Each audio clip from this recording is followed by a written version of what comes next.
At 2 o'clock, we got Robert Morris, who went 7-5 last year, traveling to West Virginia, who went 6-7. West Virginia favored by 38.5 points on ESPN+.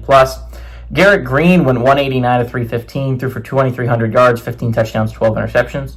Jaheim White had 149 carries for 845 yards and 7 touchdowns, and Hudson Clement had 51 catches for 741 yards and 5 touchdowns. West Virginia has a new man at the helm now, so let's give it up.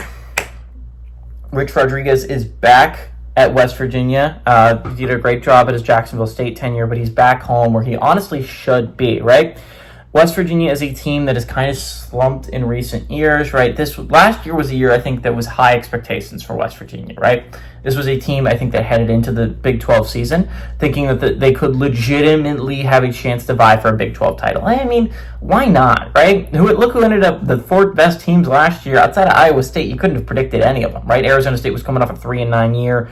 BYU was coming off a 5-7 year, right? And Colorado was coming off, I believe, a 4-8 year. So it's like not like doesn't make any sense. Like literally anyone can compete in the Big 12. They can go from a team that didn't make a bowl game to a team that won the Big 12 like that.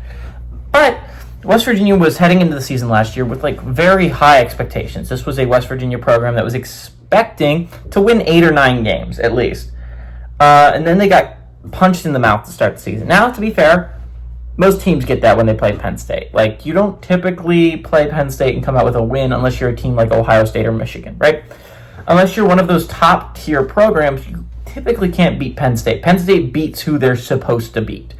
So West Virginia fans, I think they were disappointed that's the way they started the season. But, you still have a long season in front of you. It's week 1, and then they lost to Pitt. And I think all their spirit drained out of them after they lost that one to Pitt, because that's a big rivalry game, backyard brawl, and to lose it the way they did, right? They give it a 14-point lead in the fourth, or I think it was a 13-point lead in the fourth quarter. It looked like they were going to ease to a comfortable victory, and it just changed like that. It flipped, and I think all the spirit drained after that game. You got to start the season strong for West Virginia, because they were fine as the season went on, but they put themselves in such a big hole early that it was impossible to dig out and have a respectable season. I mean, 6-6 isn't awful, but it's just not very good. And if you want to move on to that next level, if you want to compete for a Big 12 title, which, let's be for real, Rich Rodriguez, first year here with brand new quarterback, it's not going to happen. You're not competing for a Big 12 title off the bat.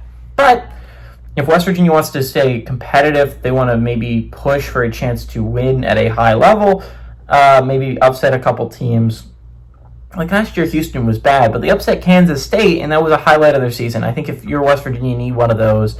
Robert Morris is not a very good team. I think West Virginia is going to come out slow, though, and I don't expect this offense to be super electric under Rich Rodriguez, more like kind of a grinded-out kind of coach and win. So I don't see them winning by 38.5. So give me West Virginia to win, but I want Robert Morris to cover on the road.